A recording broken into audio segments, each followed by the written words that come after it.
Hello student, most welcome. तो चलिए लिखेंगे आनंद मासिक पत्रिका अंक 9 के प्रतिलेखन संख्या 11 और 12 का डिक्टेशन।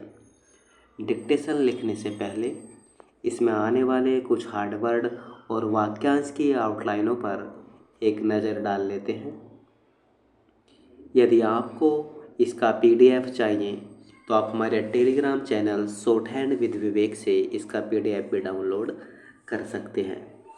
टेलीग्राम चैनल तक पहुंचने के लिए इस वीडियो के डिस्क्रिप्शन में लिंक दिया है, या आप टेलीग्राम पर सर्च कर सकते हैं शॉर्ट हैंड विद विवेक, तो आपको आसानी से मिल जाएगा। डिक्टेशन की स्पीड लगभग 80 शब्द पर मिनट रहेगी। तो चलिए डिक्टेशन स्टार्ट करते हैं 5 सेकंड बाद।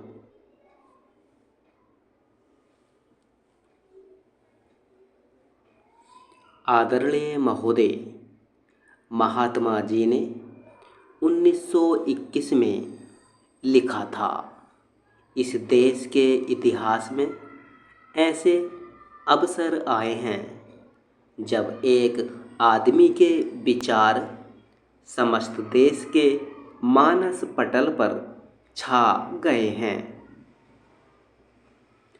स्वयं महात्मा जी ने स्वतंत्रता की प्यासी धरती पर जीवन दायिनी जलधारा बहाई थी। उन्होंने 1919 में केवल 4 सप्ताह में इस उपमहाद्वीप का दृष्टिकोण बदल दिया। उन्होंने दुर्बल कमज़ोर लोगों को इस ऐसे राष्ट्र में परिवर्तित कर दिया जो निर्भय होकर स्वतंत्रता की मांग करने लगा। उन्होंने जनता को एक नया शस्त्र दिया जिससे अंत में उसे उपनिवेशवादी शासन से मुक्ति दिलाई। यह शस्त्र सत्याग्रह, सविनय अवज्ञा अथवा असहयोग आंदोलन का था। सत्याग्रह का शाब्दिक अर्थ है सत्य का आग्रह। यह ऐसा अस्त्र था जिसके लिए भौतिक शक्ति की आवश्यकता नहीं, लेकिन इसे प्रभावकारी बनाने के लिए अत्यधिक अनुशासन आवश्यक था। महात्मा जी के पहले सत्याग्रह आंदोलन और स्वतंत्रता मिलने के बीच 30 वर्ष का समय गुजरा। इस अवधि में हमने स्वतंत्रता का सही अर्थ सीखा। उन्होंने हमें सिखाया कि जो लोग अपने समाज में अन्याय और असमानता सहन करते हैं वे स्वतंत्रता के अधिकारी नहीं हैं और उसकी रक्षा नहीं कर सकते। इस प्रकार जन्म, लिंग, धर्म आदि का भेदभाव किए बिना अवसर की समानता हमारे स्वतंत्रता संघर्ष का लक्ष्य बन गई। ये आदर्श सदियों से हमारे साथ हैं। हमारे इतिहास का निर्माण करने वाले असंख्य बुद्धिमान और महान पुरुषों ने, जिनमें बुद्ध, अशोक और अकबर उल्लेखनीय हैं, हमें ये आदर्श सौंपे हैं। महात्मा जी ने इन आदर्शों की पुनर्व्याख्या की और उनको हमारे दैनिक जीवन में लागू किया।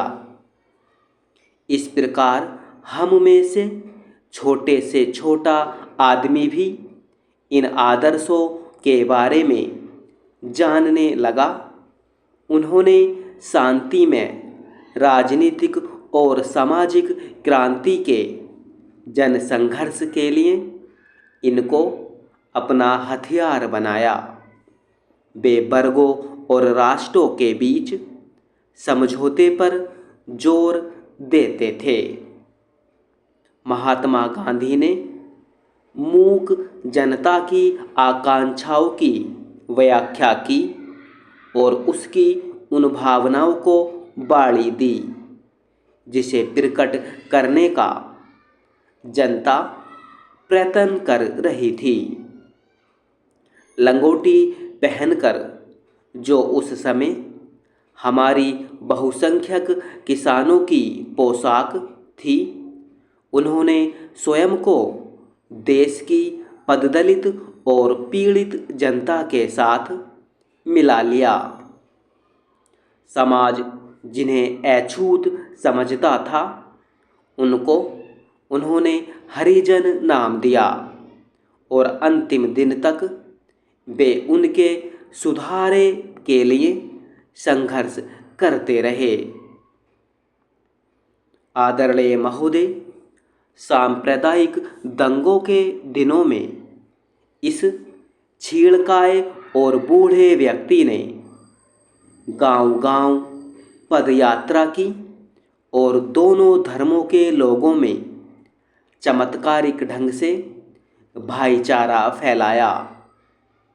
उन्होंने यह कार्य किया जो शांति स्थापित करने वाली बड़ी से बड़ी सेनाएं भी नहीं कर सकती थीं। उनका आत्म बलिदान इसलिए हुआ क्योंकि उन्होंने घृणा और असहिष्णुता के साथ समझौता करने से इनकार कर दिया था।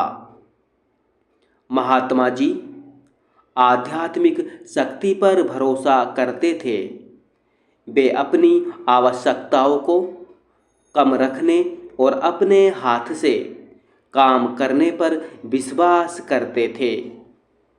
उन्होंने अपने जीवन में प्राचीन हिंदू धर्म ग्रंथ गीता के अनुसार आचरण किया, किंतु उन्होंने मसीही और इस्लाम धर्म से भी प्रेरणा ली।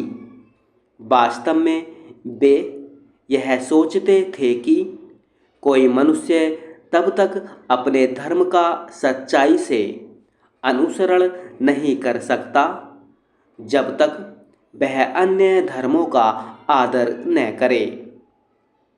उनसे बहुत पहले, ईसा से 300 वर्ष पूर्व, सम्राट अशोक ने लिखा था, यदि तुम दूसरों के धर्म का सम्मान करोगे तो अपने धर्म को ऊंचा उठाओगे और दूसरे तुम्हारे धर्म का सम्मान करेंगे।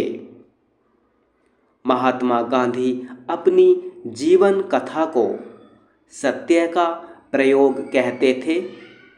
उनका सत्य न तो बहिष्कारवादी था और न रूढ़िबद्ध। जैसा उन्होंने एक बार लिखा था, सत्य पर पहुँचने के अनेक रास्ते हैं और हम में से प्रत्येक सत्य का केवल एक हिस्सा देखता है।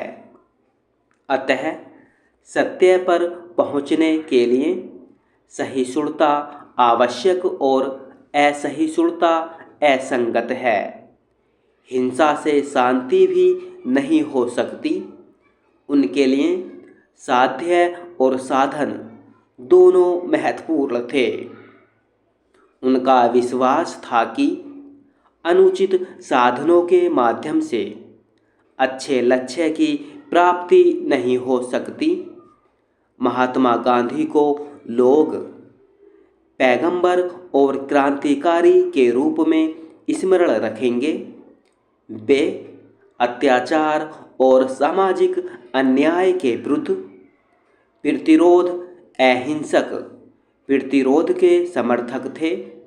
उन्होंने हमसे एक कसौटी अपनाने को कहा, जो इस प्रकार है, जब कभी तुम्हें संदेह हो अथवा जब भी कभी स्वार्थ तुम पर अत्यधिक हावी हो जाए, तो तुम उस आदमी के बारे में सोचो जो सबसे गरीब और कमज़ोर है, और अपने से पूछो कि मैं जो काम करने जा रहा हूँ क्या वह उसके लिए उपयोगी है।